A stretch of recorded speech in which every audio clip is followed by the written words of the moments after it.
Hello friends, स्वागत है आपका फिर से हमारे चैनल बिलियंस 53 में। तो हमने इसके प्रीवियस लेक्चर नंबर 7 में प्रश्न नंबर 85 तक अति लघु उत्तरीय प्रश्नों के इस सीरीज को राजन सीरीज को पढ़ा था। आज के इस वीडियो लेक्चर से हम लोग लेक्चर 8 से स्टार्ट करते हैं नेक्स्ट प्रश्न से।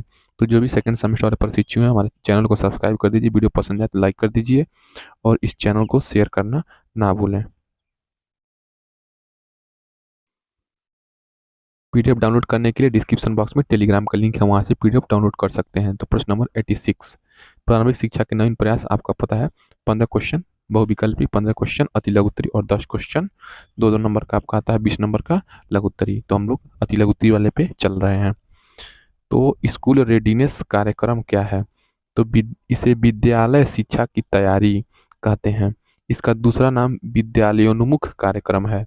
यानी कि स्कूल रेडीनेस कार्यक्रम क्या करना है, यानी कि बच्चों को विद्यालय के प्रति आने के लिए आकर्षित करना। आकर्षित करने के लिए क्या लेगा? पोषाहार वितरण आया है, मिड डे मील योजना आया है, ठीक है, स्कूल ड्रेस है, कपड़े हैं, ये सारी चीजें हैं। तो ये स्कूल रेडीनेस कार्यक्रम हो जाएगा, यानी कि विद्यालय शिक्षा की तैयारी, विद्यालयोन्मुख कार्यक्रम। नेक्स्ट प्रश्न 87, विद्यालयोन्मुखी कार्यक्रम की संकल्पना क्या है, यानी कि स्कूल रेडीनेस की कॉन्सेप्ट क्या है? तो इस कार्यक्रम के अंतर्गत कक्षा 1 के प्रारंभिक 6 सप्ताह से 2 माह की अवधि तक, यानी कि कक्षा 1 में एक के जो मान लीजिए 1 साल होता है, एक साल का होगा तो स्टार्टिंग का 6 माह, स्टार्टिंग के प्रारंभिक 6 सप्ताह की बात हो रहा है। 6 सप्ताह से 2 माह तक की अवधि तक उन बच्चों को पूर्व प्राथमिक शिक्षा, ठीक है, तो क्या करेंगे, यानी कि जो कक्षा 1 में प्रवेश करता है उसको 6 माह से या 2 माह तक, 6 सप्ताह से, ठीक है, 6 सप्ताह से 2 माह तक की अवधि तक उन बच्चों को पूर्व प्राथमिक शिक्षा के अनुभव दिए जाते हैं। यानी कि पूर्व प्राथमिक शिक्षा मतलब बाल वाटिका आंगनबाड़ी की शिक्षा दी जाती है और उन्हें विद्यालय के लिए तैयार किया जाता है। यही क्या है?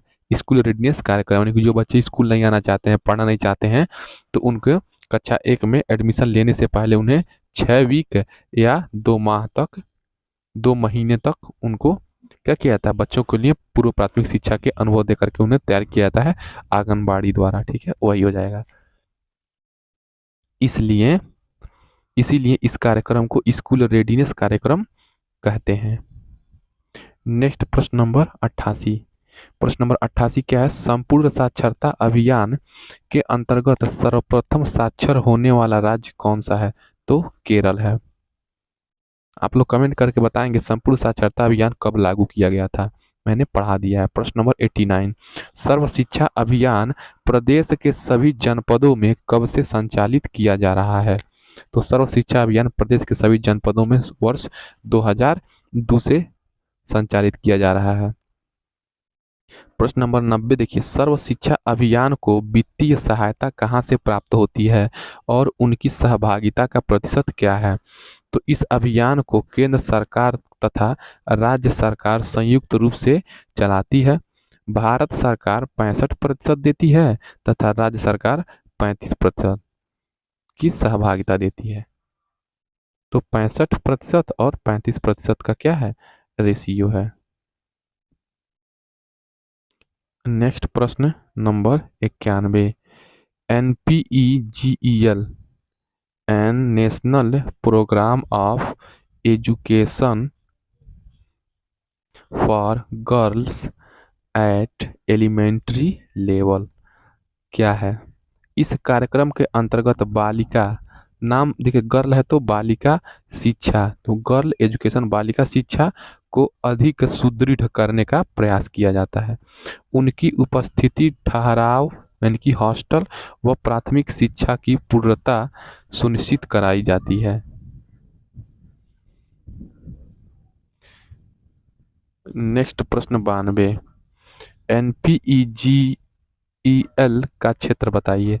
तो महिला साक्षरता के शैक्षिक दृष्टि से पिछड़े विकास खंड, ठीक है, महिला जो साक्षर नहीं है, पढ़ लिख नहीं पा रही हैं, उन शैक्षिक दृष्टि से पिछड़े हुए हैं, तो ऐसे ब्लॉक पर, ऐसे विकास खंड पर 10% से कम साक्षरता वाले, यानी कि जिस ब्लॉक में 10% से कम साक्षरता है, उस विकास खंड में क्या करेंगे, चयनित शहरी मलिन बस्तियां। तो 10% से कम विकास खंड वाले, जिसमें साक्षरता जहाँ पे 10% से कम साक्षरता है, जिस विकास खंड में, जिस ब्लॉक लेवल में, या जिसमें चयनित शहर ऐसे जहाँ पे क्या हो, मलिन बस्तियां हो, जहाँ पे क्या हो, मलिन बस्तियां हो, जहाँ पे मलिन बस्ती आप लोग समझ रहे होंगे, जहाँ पे बहुत गरीबी होता है, झुग्गी झोपड़ियाँ होती हैं, लोगों को रोटी कपड़ा मकान नहीं मिल पाता है, तो ये मलिन बस्तियों की बात की जा रही है। तो क्या हो गया, जहाँ पे यानी कि NPEGEL का जो क्षेत्र कहाँ पे, जहाँ पे जिस ब्लॉक स्तर, जिस विकास खंड में 10% से कम आपका साक्षरता लेवल है, और जहाँ पे मलिन बस्तियां हैं, वो भी कौन सी मलिन बस्तियां, जो क्या हो, अर्बन हो, यानी कि शहरी हो, वहाँ पे। नेक्स्ट प्रश्न नंबर 93। प्रश्न नंबर 93 क्या है, स्कूल चलो अभियान किन स्तरों पर आयोजित किया गया। तो स्कूल चलो अभियान जनपद स्तर, ब्लॉक स्तर और ग्राम स्तर, यानी कि तीनों लेवल पे, डिस्ट्रिक्ट लेवल पे, ब्लॉक लेवल पे और ग्राम लेवल पे। प्रश्न नंबर 94, स्कूल चलो अभियान कब चलाया जाता है। तो 1 जुलाई से 31 जुलाई तक चलाया जाता है। ठीक है, 1 जुलाई से 31 जुलाई तक क्या चलाया जाता है, स्कूल चलो अभियान चलाया जाता है। नेक्स्ट प्रश्न 95 देखिए, स्वतंत्रता के समय भारत में साक्षरता कितने प्रतिशत थी। तो स्वतंत्रता के समय भारत में साक्षरता 12% थी।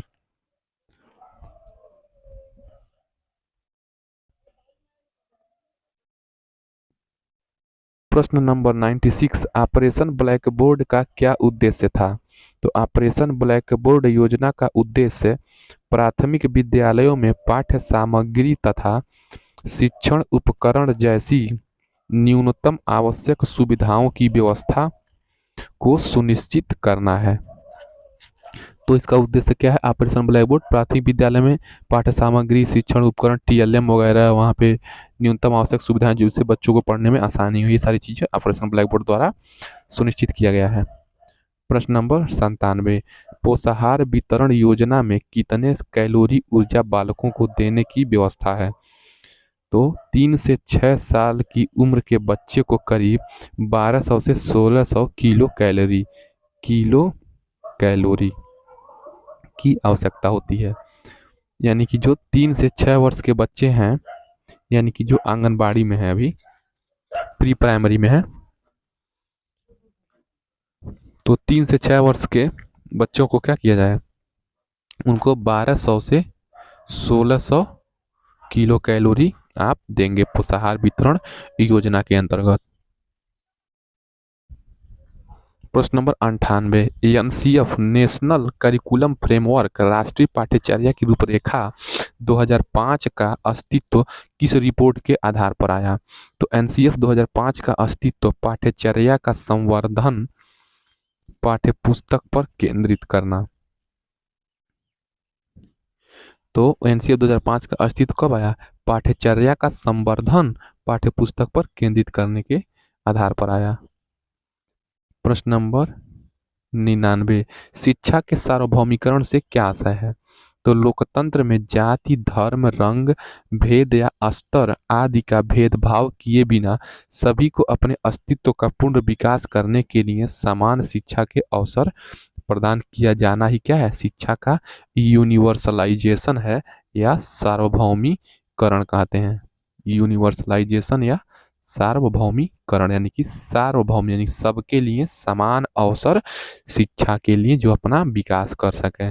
जाति, धर्म, रंग भेद या स्तर के हिसाब से लोकतंत्र में भेदभाव न करना ही, शिक्षा देना ही क्या हो जाएगा, शिक्षा का सार्वभौमिकरण।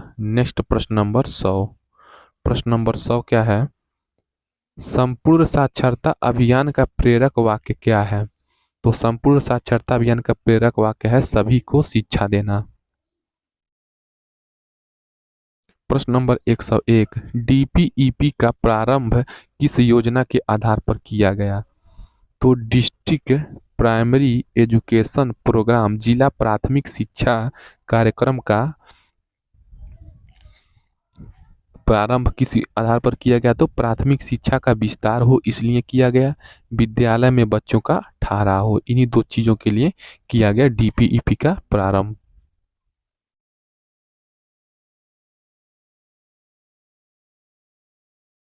प्रश्न नंबर 102, राष्ट्रीय पाठ्य सूची या एनसीएफ 2005 में शिक्षक के क्या दृष्टिकोण हैं, तो निर्देशों के स्थान पर अवलोकन, अनुभव, प्रयोग आदि विविध गतिविधियों के माध्यम से ज्ञान सृजन के अवसर उपलब्ध कराने की दक्षता, ये क्या है एनसीएफ 2005 के अंतर्गत टीचर के दृष्टिकोण होना चाहिए, जिसे निर्देश ना दे बच्चों को, वो टीचर वो क्या करें, बच्चों को अवलोकन ऑब्जर्वेशन पे ध्यान दें, बच्चों के एक्सपीरियंस, वो जिन चीज़ों को, जिन एक्सपेरिमेंट को, जिस चैप्टर को पढ़ रहे हैं, क्या वो एक्सपीरियंस कर पा रहे हैं या समझ पा रहे हैं, अवलोकन कर पा रहे हैं सही गलत कि नहीं। और विभिन्न प्रकार की गतिविधियों में, शारीरिक गतिविधियों में, घूमने फिरने खेल कूद में उन्हें इन्वॉल्व करना, जिससे उनके अंदर क्या हो, ज्ञान नॉलेज का सृजन हो, नॉलेज आए, नॉलेज का क्रिएशन हो, ये अवसर उपलब्ध कराने की दक्षता ही क्या है शिक्षक के दृष्टिकोण होना चाहिए, ये एनसीएफ 2005 कहता है। प्रश्न नंबर 103, भारत में निःशुल्क एवं अनिवार्य शिक्षा की उन्नति में मुख्य कठिनाई क्या है, तो भारत में निःशुल्क एवं अनिवार्य शिक्षा में क्या कठिनाई आती है, दोषपूर्ण पाठ्यक्रम है, शासन की कमजोर नीति है, राजनीतिक कठिनाइयां भी आती हैं और शिक्षकों का अभाव है, शिक्षक भर्ती नहीं आएगी, दोषपूर्ण पाठ्यक्रम है, शासन की कमजोर नीति है, राजनीतिक कठिनाइयां हैं। नेक्स्ट प्रश्न नंबर 104, प्रश्न नंबर 104 क्या है, न्यूनतम अधिगम स्तर से आप क्या समझते हैं, तो न्यूनतम अधिगम स्तर एक ऐसी प्रक्रिया है जिसमें यह निर्धारित किया जाता है कि बच्चे को अमुक या किसी निश्चित स्तर पर कम से कम कितना सीखना चाहिए। उदाहरण देखिए, नमन कक्षा 8 का छात्र है और इसके लिए बोर्ड द्वारा यह सुनिश्चित किया गया है कि कम से कम 33% अंक प्राप्त करने वाला छात्र उत्तीर्ण होगा, तो उस बालक के द्वारा सत्र में मेहनत करके 8वीं के स्तर को पास करने के लिए 33% अंक प्राप्त करना अनिवार्य होगा, यही न्यूनतम अधिगम स्तर कहलाता है कि 33% लाओगे तभी पास होगे, व अन्यथा तुम अगली कक्षा में नहीं जाओगे, ये क्या हो जाएगा, न्यूनतम अधिगम स्तर हो जाएगा, यही 33%। नेक्स्ट प्रश्न नंबर 105, प्रश्न नंबर 105 क्या है, महिला समाख्या कार्यक्रम क्या है, तो यह योजना 1989 में ग्रामीण क्षेत्र में सामाजिक आर्थिक रूप से पिछड़े समूह की महिलाओं के सशक्तिकरण के लिए सरकार द्वारा चलाई गई थी महिला समाख्या कार्यक्रम, कब 1989 में, वो भी कहाँ पे, गांव के क्षेत्र में जो महिलाएं सामाजिक आर्थिक रूप से क्या है पिछड़ी हुई हैं, उनके सशक्तिकरण के लिए 1989 में चलाया गया था। प्रश्न नंबर 106, जिला प्राथमिक शिक्षा कार्यक्रम डिस्ट्रिक्ट प्राइमरी एजुकेशनल प्रोग्राम के दो अधिकार बताइए, तो प्राथमिक शिक्षा का विस्तार करना, ये क्या है डीपीईपी का कार्य है, विद्यालयों में छात्रों में ठहराव बढ़ाना, ये भी क्या है डीपीईपी का कार्य है। प्रश्न नंबर 107, प्रारंभ में बेसिक शिक्षा परियोजना, बेसिक एजुकेशन परियोजना के अंतर्गत किन जनपदों को रखा गया था, तो यह योजना प्रारंभ में 10 जनपदों में चलाई गई थी, तो बेसिक शिक्षा परियोजना प्रारंभ में 10 जनपदों में चली थी, इलाहाबाद, इटावा, बांदा, इलाहाबाद, इटावा, बांदा, सीतापुर, सहारनपुर, पौड़ी, पौड़ी, वाराणसी, गोरखपुर, नैनीताल तथा अलीगढ़। एक बार और पढ़ देता हूँ, डीपीपी के जो 10 जिले, इलाहाबाद, इटावा, बांदा, सीतापुर, सहारनपुर, पौड़ी, वाराणसी, गोरखपुर, नैनीताल, अलीगढ़। नेक्स्ट प्रश्न देखिए, प्रश्न नंबर 108, प्रश्न नंबर 108 क्या है? अभिनव बालिका शिक्षा परियोजना के दो उद्देश्य बताइए। तो अभिनव बालिका शिक्षा परियोजना के दो उद्देश्य क्या थे? नामांकन में वृद्धि करना, ये भी था। पहला उद्देश्य क्या था? नामांकन में वृद्धि करना, यानी कि बच्चे कम आए न आए, बच्चों की संख्या में वृद्धि करना जिससे विद्यालय सुचारू रूप से चले। बालिकाओं को आर्थिक सबलता प्रदान करना, यानी कि बालिकाओं को पैसे प्रदान करना, आर्थिक सहायता प्रदान करना।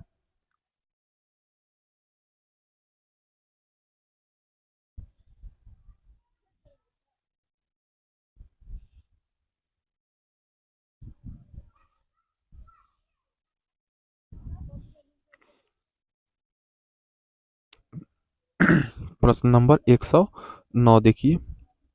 प्रश्न नंबर 109 क्या है? वुड का घोषणा पत्र 1854 के शिक्षा संबंधी उद्देश्य क्या थे? 2020 में पूछा है ये। तो वुड का घोषणा पत्र 1854 के संबंधी उद्देश्य क्या थे? अंग्रेजी शिक्षा का प्रचार था, महिलाओं की शिक्षा पर बल था। ये वुड का घोषणा पत्र 1854 के संबंधी शिक्षा संबंधी उद्देश्य थे कि अंग्रेजी शिक्षा का प्रसार हो और महिलाओं की शिक्षा पर बल दिया जाए। नेक्स्ट प्रश्न 130, कस्तूरबा गांधी बालिका विद्यालय योजना कब से प्रारंभ की गई? तो यह योजना 2004-5 में प्रारंभ की गई थी।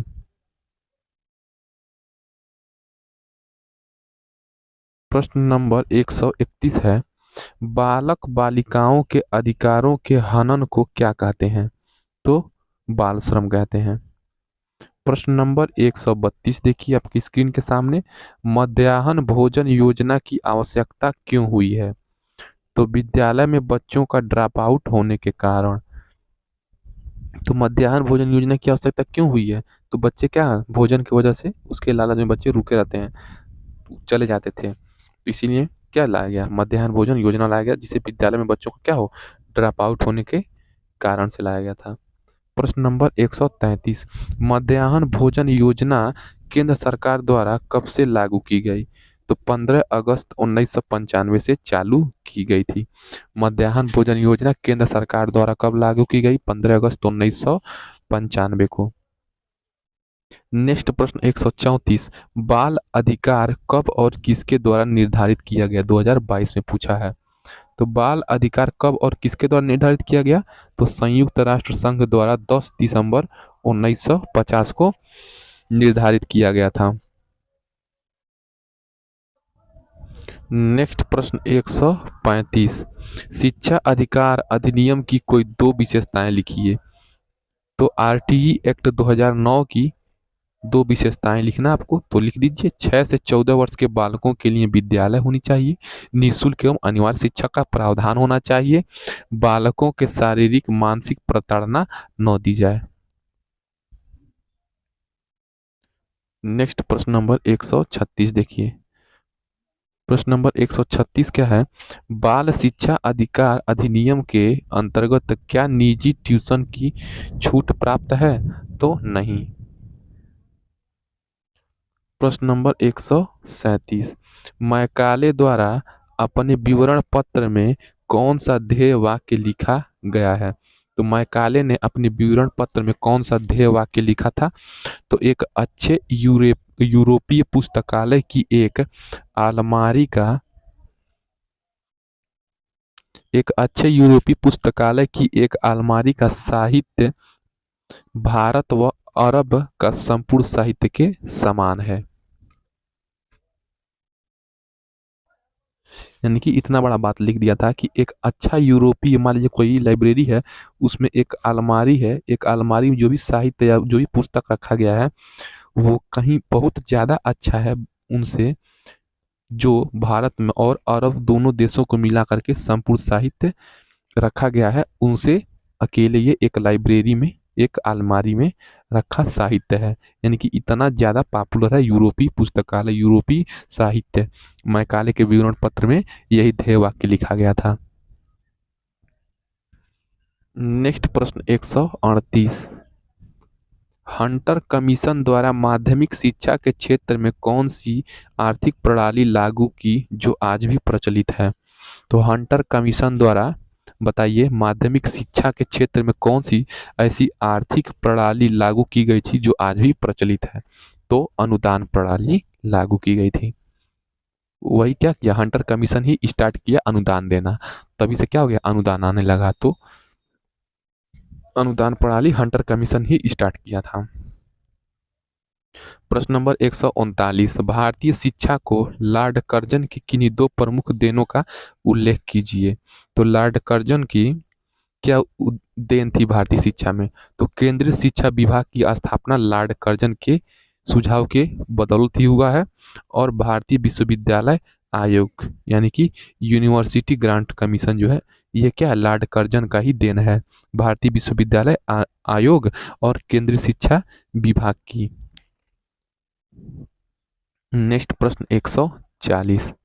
140 क्या है, नई शिक्षा नीति 1986 की किन्हीं दो प्रमुख विशेषताओं का वर्णन कीजिए।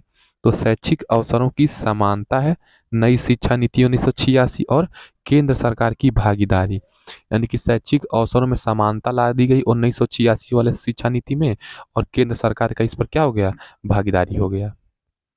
नेक्स्ट प्रश्न 141, प्रोफेसर यशपाल समिति किस प्रमुख समस्या के लिए गठित की गई थी? तो छात्रों का शैक्षिक बोझ कम करने, अधिगम का स्तर सुधारने के लिए। तो दो प्रकार की समस्या को सुलझाने के लिए गठित की गई थी, कि छात्रों का शैक्षिक बोझ कम करने के लिए और अधिगम का स्तर सुधारने के लिए। नेक्स्ट प्रश्न देखिए, नेक्स्ट प्रश्न क्या है, प्रश्न नंबर 142। प्रश्न नंबर 142 क्या है, NPEGEL national programme of educational for girls at elementary level कार्यक्रम का मुख्य उद्देश्य क्या है? तो शिक्षा से वंचित अपवंचित बालिकाओं और आर्थिक सामाजिक राजनीतिक तौर पे पिछड़े बालिकाओं का स्तर सुधारना क्या है, ये NPEGEL का मुख्य उद्देश्य है। प्रश्न नंबर 143 देखिए, 143, राष्ट्रीय बाल श्रम परियोजना कब संचालित हुई तथा इसका मुख्य लक्ष्य क्या है? तो नवी पंचवर्षीय योजना 1997 से 2002 के बीच में इसकी अवधि थी, यानी कि 5 वर्ष थी। 1997 2002 5 वर्ष ही होती है पंचवर्षीय योजना की अवधि। तो राष्ट्रीय बाल श्रम परियोजना कब हुई? नवी पंचवर्षीय योजना जब आई थी 1997 से 2002 में। लक्ष्य बाल श्रमिकों का पुनर्वास करना व बाल श्रम की समस्या को दूर करना, यानी कि जो 14 वर्ष से कम बालक हैं उनको घातक उद्योगों से बचाने का प्रयास था। नेक्स्ट प्रश्न देखिए, प्रश्न नंबर 144, बनारस संस्कृत कॉलेज कब और किसके द्वारा प्रारंभ हुआ? तो बनारस संस्कृत कॉलेज सन 1791 में जोनाथन डंकन, तो बनारस